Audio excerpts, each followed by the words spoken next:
Le point de vue tranchant et tranché de Caroline Roux, c'est dans l'édito politique d'Europe 1 Matin. Bonjour Caroline. Bonjour Bruce, bonjour Julie, bonjour à tous. Voilà l'UMP secoué par la sortie d'un livre signé Bruno Jeudi et Carole Barjon, deux journalistes politiques. Jean-François Copé serait à l'origine d'un coup monté, ça c'est le titre du bouquin, pour remporter la présidence de l'UMP, souvenez-vous, à l'automne.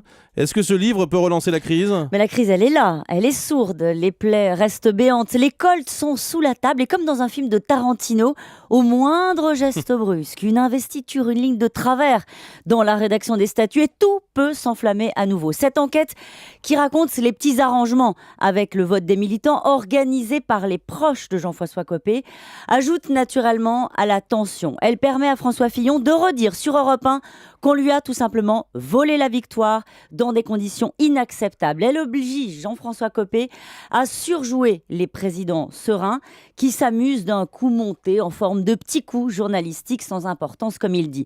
Cette enquête replonge malgré tout le parti dans la magouille.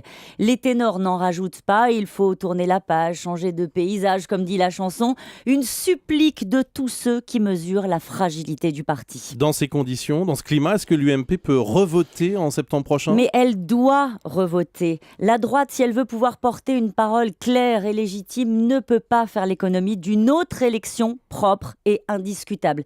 Pourtant, en coulisses, on entend comme une petite musique. Vous l'entendez les uns et les autres, cette toute petite musique. Le climat social ne permet pas des élections internes. Les militants ne veulent pas de ce scrutin.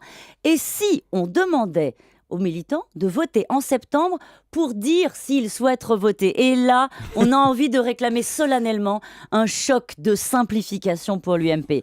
Après des négociations interminables, après un accord conclu sous la menace d'une scission du parti, après des jours de palabres sur le calendrier pour encadrer un nouveau scrutin, il ne serait plus aujourd'hui totalement nécessaire. Alors, on peut en rire ou pas. Qui aurait intérêt à ce qu'il n'y ait pas de vote ?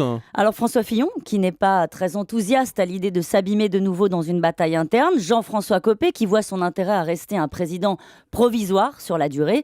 Alors les deux, me direz-vous, pourraient s'entendre. Ce serait imaginer que la droite pourra rester sans leader, sans ligne, sans unité, à une poussée populiste inévitable aux prochaines élections municipales et européennes. Et pire, ce serait ôter à la parole politique encore quelques grammes de crédibilité. Il faut faire attention, à force, elle ne pèsera plus très lourd.